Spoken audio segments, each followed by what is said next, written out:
ये तो बहुत ही पेचीदा सवाल पूछा आपने, क्योंकि जब तक हमें तो लग रहा था कि शोएब मलिक यहीं पे है, और जब आज एकदम से प्रेस स्टेटमेंट इशू हुआ कि शोएब मलिक यहाँ है ही नहीं, तो हम अंदाजा लगा रहे हैं कि शायद वो होटल ताज कृष्णा में होंगे। पर आपको बता कि 2 अप्रैल से शोएब मलिक यहीं पे थे, पर जब फतवा जारी हुआ उसके बाद से गायब हो गए। जी, निश्चित रूप से ये जो विवादों के साथ चोली दामन साथ बना हुआ है इस शादी का, वो जारी है। लेकिन फिलहाल जो है कम से कम हर कोई अब इंतजार कर रहा है कि 15 अप्रैल को आखिरकार जब दुल्हन बनेंगी सानिया मिर्जा, तो सब इसके बाद जो है कम से कम अच्छा ही, उनके लिए ही दुआएं की जाएंगी शायद। बिल्कुल, शादी का जश्न तो उसी रोज शुरू हो गया था जिस दिन शोएब आयशा विवाद ठंडा पड़ा। इस विवाद के ठंडा होते सानिया और शोएब के घर वालों ने राहत की सांस ली। पाकिस्तान से शादी के लिए हैदराबाद पहुंचे शोएब मलिक के घर वालों और सानिया के रिश्तेदारों ने फिर सजाई शादी की महफिल। फिर क्या हुआ और कैसे शुरू हुआ शादी का जश्न, देखिए इस रिपोर्ट में। Everything begins on the 13th, so between 13th and 15th. We will keep you posted by the day.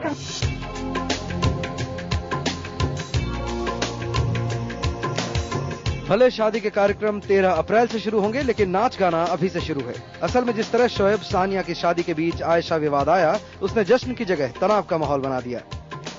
फिर तो आरोप प्रत्यारोप और एक दूसरे पर कीचड़ उछालने के बाद निकाह करने आए शोएब को तलाक के दौर से गुजरना पड़ा। अब नई बनने वाली जोड़ी बीती बुरी यादों को बिसारने में लगी है। इसी की कवायद हैदराबाद के जुबली हिल्स में जारी है। शुक्रवार रात दोनों परिवारों ने करीबी दोस्तों के साथ मिलकर अंताक्षरी खेली। सुहाना सुहाना नशे में जहां है, किसी को किसी की खबर ही कहां है, हर दिल में। एक तरफ शोएब तो दूसरी तरफ सानिया, और दोनों खेमों में से एक दूसरे पर मुंबईया गानों से हमला, गानों के जरिए मोहब्बत का इजहार।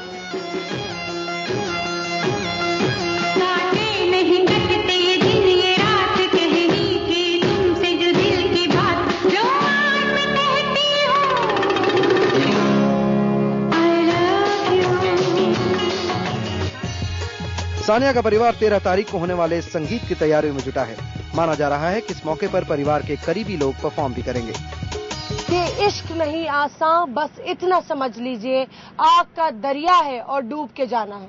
सानिया शोएब के इश्क ने दरिया तो क्या सरहदें पार कर ली, तो फिर क्यों ना इसका जश्न भी जोर शोर से हो।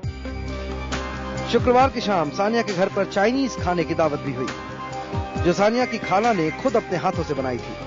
हालांकि सानिया बाहर जाकर भेलपुरी खाना चाहती थी, लेकिन घर के बाहर मीडिया के जमावड़े की वजह से वो ऐसा नहीं कर पाई। ऐसे में उन्हें बाहर से भेलपुरी मंगानी पड़ी। उधर होटल ताज कृष्णा में शादी के जश्न की जोर शोर से तैयारियां चल रही हैं। बताया जा रहा है कि निकाह में तकरीबन 1000 मेहमान शिरकत करेंगे। मेहमानों में कई नामचीन हस्तियां भी होंगी। हैदराबाद से मौसमी सिंह के साथ ब्यूरो रिपोर्ट, दिल्ली, IBN 7। और फिलहाल वक्त हो गया एक छोटे से ब्रेक का, और ब्रेक के बाद स्मिता आपको बताएंगे कि इस शादी में जो डिनर पार्टी होगी उसका मेन्यू क्या है। हम ही बताएंगे, क्योंकि समीर को वो बताने में बहुत दुख हो रही है। आप ये थोड़ा सा ब्रेक हम लौट के रखें।